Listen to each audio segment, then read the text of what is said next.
ಮಾಡಿದ್ಮೇಲೆ ಅಲ್ಲಿ ಗವರ್ನರ್ ಇದರಲ್ಲಿ ಇದೆ, ಎಂಟೈರ್ ಮಿನಿಸ್ಟ್ರೀಸ್ ಡಿಸಾಲ್ಟ್ ಅಂತ ಇದೆ. ಹೌದು. ಅದೇ ಥರ ನಮಗೆ ಚೀಫ್ ಸೆಕ್ರೆಟರಿನ ಒಂದು ಆರ್ಡರ್ ಆಗ್ತದೆ. ಹೌದು. ಇದುವರೆಗೆ ನೇಮಕಾತಿ ಮಾಡಿದ ನಿಗಮ ಮಂಡಳಿಯನ್ನು ರದ್ದುಪಡಿಸಲಾಗಿದೆ ಅಂತ ಒಂದು ಆದೇಶ ಬರ್ತದೆ.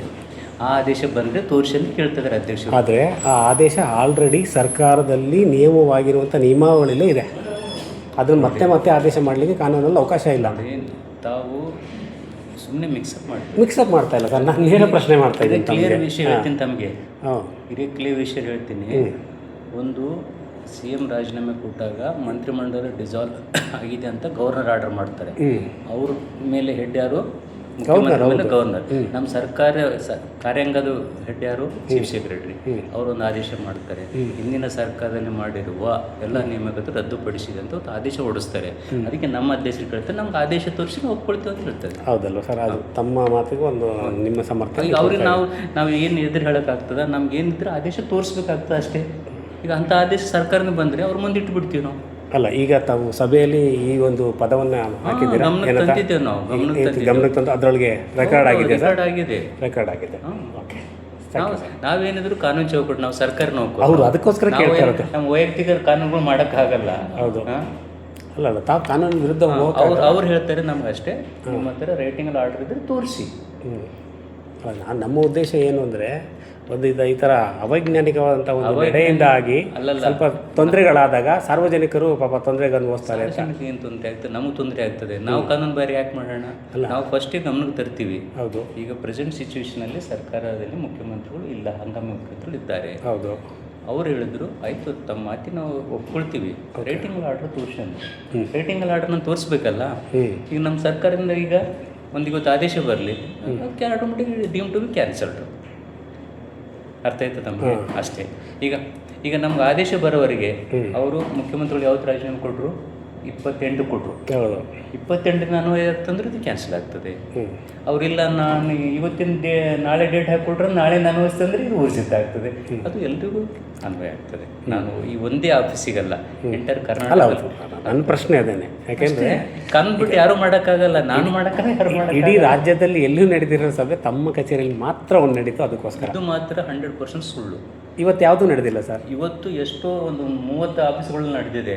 ಮತ್ತು ಮೊನ್ನೆ BDOದಲ್ಲಿ ಆಗಿದೆ. ಸಾಟರ್ಡೆ ಹೋಗಿ ಫಸ್ಟ್ BDO ತಿಳ್ಕೊಂಡು ಬನ್ನಿ. ಇಲ್ಲಿ ಯಾರೋ ಹೇಳಿದ್ದನ್ನು ತಾವು ಸರ್, ಯಾರು ಹೇಳಿದ್ದನ್ನು ಕೇಳೋಕ್ಕೆ ನಾನು ಅವಿದ್ಯಾವಂತ ಅಂತೂ ಅಲ್ಲ ಸರ್. ನನಗೂ ಕೂಡ ಸರ್ಕಾರ ನೀನು ಓದಿ ಪಾಸ್ ಆಗಿದೆಯಪ್ಪ ಅಂತ ಡಬಲ್ ಡಿಗ್ರಿ ಕೊಟ್ಟಿದೆ. ಆಯ್ತು, ತಾವು ಒಂದು ಕೆಲಸ ಮಾಡ್ತೀರಾ? BDO ಬನ್ನಿ.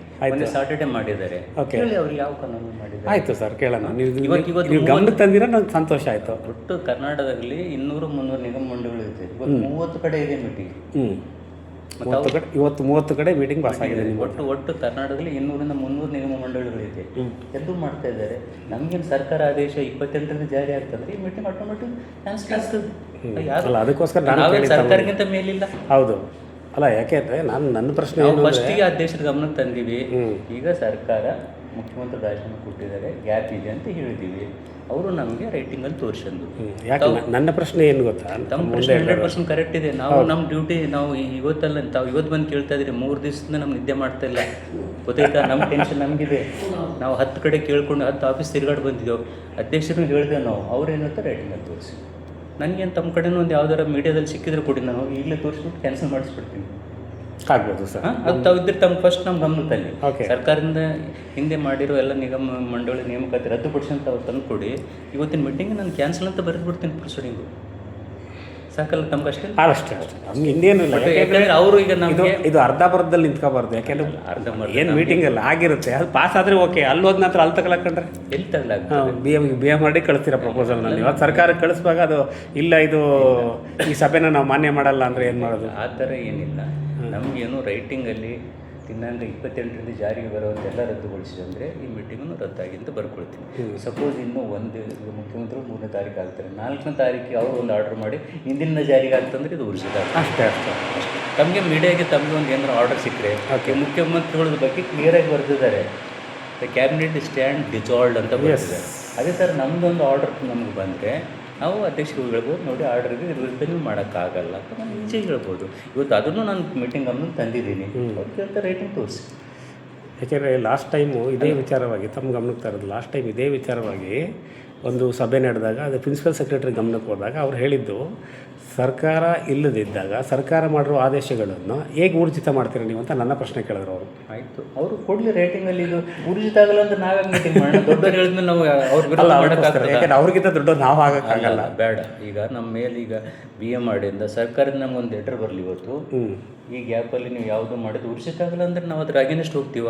ದೊಡ್ಡದ ಆದೇಶ ಪಾಲನೆ ಮಾಡ್ತೀವಿ, ಬಟ್ ನಮಗೆ ರೈಟಿಂಗ್ ಬೇಕಾಗ್ತದೆ. ಹೌದೌದು. ಈಗ ಇವ್ರೇನಂತ ರೈಟಿಂಗಲ್ಲಿ ಕೊಡುವಂತಾರೆ, ನಾವು ತೋರಿಸ್ಬೇಕಾಗ್ತದೆ. ಅದಕ್ಕೆ ತಾವು ನನಗೆ ತಮ್ಮ ಮೀಡಿಯಾದಲ್ಲಿ ತಮ್ಗೆ ಏನಾದ್ರು ಈ ಥರ ಒಂದು ಸಿಕ್ಕರೆ ತಂದುಕೊಡಿ ನನಗೆ, ನಾವು ಇವತ್ತಿನ ಮೀಟಿಂಗು ಕ್ಯಾನ್ಸಲ್ ಅಂತ ಬರ್ಕೋತೀವಿ. ನಾವು ಅದಕ್ಕೆ ನಾವು ಯಾವ ಅವಸರ ಮಾಡಿಲ್ಲ, ಅವಸರ ಪಡೋಂಥದ್ದಲ್ಲ. ನಾನು ಅಲ್ಲಲ್ಲ, ಈ ವಾರ ಕಂಪ್ಲೀಟ್ ಕಾಯ್ತಾ ಇದ್ವಿ ನಾವು. ಈಗ ಸಪೋಸ್ ಮುಖ್ಯಮಂತ್ರಿ 3ನೇ ತಾರೀಕು ಬಂದಮೇಲೆ 4ನೇ ತಾರೀಕು ಅವರು 28ರಿಂದ ಜಾರಿಗೆ ಬರುವಂತ ಮಾಡಿದರೆ ಇದು ಹೋಯ್ತು. ಅವರು ಹಿಂದಿಂದ ಜಾರಿಗೆ ಬರುತ್ತಂದ್ರೆ ಇದು ಉಳಿತು ಅಷ್ಟೇ. ಅದಕ್ಕೆ ನಾನು ಅದುವರೆಗೆ ಯಾವುದು ಸೈನ್ ಹಾಕ್ಸ್ತಿಲ್ಲ ಈ ವಾರ. ನಾವು ನಮ್ಮ ಪ್ರಿಕಾಷನಲ್ ಇದ್ದೇವೆ. ನಮಗೆ ನಾವು ಹೇಳ್ತಿದ್ರೆ 3-4 ದಿವಸ ನಿದ್ದೆ ಮಾಡ್ತಾ ಇಲ್ಲ, ನಾಳೆ ತೊಂದರೆ ನಮ್ಗೆ ಆಗ್ತದೆ. ಆಬ್ವಿಯಸ್ಲಿ ಅದಕ್ಕೆ ನಾವು ಹಂಗೆ ನಾವು ಕಾನೂನು ಬಿಟ್ಟು ಯಾವುದು ಮಾಡಲ್ಲ. ಯಾಕೆಂದರೆ ಸರ್ಕಾರಿ ಅಧಿಕಾರಿಗಳಿಂದ ತಪ್ಪಾಗಬಾರ್ದು ಅನ್ನೋದೇ ನಮ್ಮ ಉದ್ದೇಶ. ಅಲ್ಲ, ನಾವ್ಯಾಕೆ ಸರ್ಕಾರ ವಿರುದ್ಧ ಹೋಗಿ ತಪ್ಪು ಮಾಡೋಣ ಅಂತ. ಕರೆಕ್ಟ್. ಈಗ ನಮ್ಗೆ ತಪ್ಪು ಮಾಡೋಂಥ ಅನಿವಾರ್ಯತೆ ಏನು ಇಲ್ಲ. ಈಗ ನಮಗೆ ಇವತ್ತೇ ನಮ್ಗೆ ಒಂದು ಫ್ಯಾಕ್ಸ್ ಮೆಸೇಜು, ಒಂದು ಮೇಲ್ ಬಂದರೆ ಸಾಕು. ಯಾವ ನೀವು ನಡೆಸಂಗಿಲ್ಲ ಅಂದರೆ ಆಯ್ತು, ಇವತ್ತಿಂದ ರದ್ದುಪಡಿಸಿ ಅಂತ ಬರ್ಕೋತೀವಿ ಅಷ್ಟೇ. ಅಲ್ಲ, ಯಾಕೆಂದ್ರೆ ಪಾಪ ನಾವು ತಮ್ಮ ತಲೆ ಮೇಲೆ ಹೇಳ್ಕೊಳ್ಳೋವಂಥದ್ದು ಬೇಡ ಅಂತ ನಾವು ಕಾನೂನು ಬಿಟ್ಟು ಮಾಡೋಕ್ಕೆ ಹೋಗೋದಿಲ್ಲ. ದಯವಿಟ್ಟು ಸರ್, ಮಹೇಶ್ ಅಂತ ಸರ್, ನಾವು ದಯವಿಟ್ಟು ಏನಾದರೂ ಈ ಸಂಬಂಧ ನಮ್ಗೆ ಒಂದು ಸಿಕ್ಕರೆ ತಮ್ಮ ಮೀಡಿಯಾಗೆ, ಸೋಷಿಯಲ್ ಮೀಡಿಯಾ, ತಮ್ಮ ಮೀಡಿಯಾಗೆ ಫಸ್ಟ್ ಬರ್ತದೆ, ತಂದು ಕೊಟ್ಟರೆ ಇವತ್ತು ನಾನು ಕ್ಯಾನ್ಸಲ್ ಅಂತಲೇ ಬರ್ಕೊಳ್ತೀನಿ. ನಾವು ಕಾಯ್ತಾ ಇದ್ದೀವಿ ನಮಗೆ ಒಂದು ರೈಟಿಂಗಲ್ಲಿ ಬೇಕು ಅಂತ. ಅಷ್ಟೇ, ತಮ್ಗೆ ಸಿಕ್ತದೆ ದಯವಿಟ್ಟು ತಂದು ಕೊಡಿ ಇದು. ಬಟ್ ಇನ್ನೂ ನಾವು ಏನು ಆತರ ಪಡ್ತಿಲ್ಲ, ಇನ್ನೂ 3 ದಿವಸ ಕಾಯ್ತೀವಿ. ಅವ್ರ ಆರ್ಡ್ರಲ್ಲಿ ಏನಿರ್ತದೆ ಎಲ್ಲ ನೇಮಕಾತಿಗಳು ದಿನಾಂಕ 22ರಿಂದ ರದ್ದಾಗ್ತವೆ ಅಂದರೆ ನಾವು ಆಟೋಮೆಟಿಕ್ ರದ್ದು ಬರಿತೀವಿ. ಅಲ್ಲ, ಅವ್ರು ಹಿಂದಿನಿಂದ ರದ್ದಾಗ್ತಂದ್ರೆ ಇದು ಸ್ಟ್ಯಾಂಡ್ ಆಗ್ತದೆ. ಇಲ್ಲ ಇದೇ ಮುಂದುವರ್ಸಿದೆ ಅಂದರೆ ಅವ್ರ ಕ್ವಶನ್ ಅಷ್ಟೇ, ಪ್ರಶ್ನೆ ಬರೋದು. ಅವರು ಉತ್ತರಗಳು ಅವ್ರ ಹತ್ರ 3 ಇರುತ್ತೆ. ಯಾವ ತಗೊಳುತ್ತೆ? 3ನೇ ತಾರೀಕು ಮುಖ್ಯಮಂತ್ರಿ ಆದ್ಮೇಲೆ 4ನೇ ತಾರೀಕು 3 ಕ್ಲಾರಿಫಿಕೇಶನ್ ಬರ್ತದೆ ನಮಗೆ. ಒಂದು ಮುಂದುವರ್ಸಿದ್ದೀವಿ, ಒಂದು ರದ್ದುಪಡಿಸಿದ್ದೀವಿ, ಒಂದು ದಿನಾಂಕ 28ರಿಂದ ದಿನಾಂಕ ಬದಲಾವಣೆ ಮಾಡ್ಕೊಂಡು ಆದೇಶ ಮಾಡಿದ್ದೀನಿ. ಅಷ್ಟು ಬಂದರೆ ಸಾಕು. ಅದಕ್ಕೆ ಈ ವಾರ ನಾವು 4 ಅಂತಲ್ಲ, ಈ ವಾರ ಕಂಪ್ಲೀಟ್ 8ನೇ ತಾರೀಕುವರೆಗೆ 7ನೇ ತಾರೀಕುವರೆಗೆ ಕಾಯ್ತೀವಿ. ಅಷ್ಟೊಳಗಡೆ ತಮ್ಗೆ ತಂದು ಬಂದರೆ ಕೊಡಿ ದಯವಿಟ್ಟು. ನಾವು ಅದೇನು ನಾವು ಸರ್ಕಾರದ ಕಾನೂನು ಗೌರವಿಸೋರು, ಸರ್ಕಾರ ವಿರುದ್ಧ ಹೋಗೋಕ್ಕಾಗಲ್ಲ, ಅಧಿಕಾರಿಗಳು ಹೋಗೋಕ್ಕಾಗಲ್ಲ. ಬಟ್ ನಾವು ನಮ್ಮ ಡ್ಯೂಟಿ ನಾವು ಮಾಡಬೇಕಾಗ್ತದೆ. ಈಗ ನಾವು ಅಧ್ಯಕ್ಷರ ಗಮನ ತಂದಾಗ ಅವ್ರು ನಮಗಿಂತ ಹುದ್ದೆಯಲ್ಲಿ ದೊಡ್ಡ ಅವ್ರು ಹೇಳ್ತಾರೆ, ನಮ್ಗೆ ರೈಟಿಂಗಲ್ಲಿ ತೋರಿಸಿ ಸತ್ಯ ಒಪ್ಕೊಳ್ತೀವಿ ನಾವು, ಅದಕ್ಕೇನಿಲ್ಲ ಅಂದರು ಅವರು. ಈಗ ನಾವು ಅವ್ರಿಗೆ ವಿರುದ್ಧ ಹೆಂಗೆ ಮಾತಾಡೋಕ್ಕಾಗ್ತದೆ? ನನ್ನ ಹತ್ರ ಇಲ್ಲದೆ ನಾನು ಊಹಿಸ್ಕೊಂಡು ಮಾಡೋಕ್ಕಾಗಲ್ಲ, ವಹಿಸ್ಕೊಳಕ್ಕೆ. ಅದಕ್ಕೆ ನಾನು ಅದಕ್ಕೆ ತಮ್ಮ ಗಮನಕ್ಕೆ ತರ್ತೇನೆ. ಅದಕ್ಕೆ ತಮ್ಗೆ ಏನಾರು ಆ ಥರ ಒಂದು ಆದೇಶಕ್ಕೆ ದಯವಿಟ್ಟು ತಂದುಕೊಡಿ. ಅವ್ರು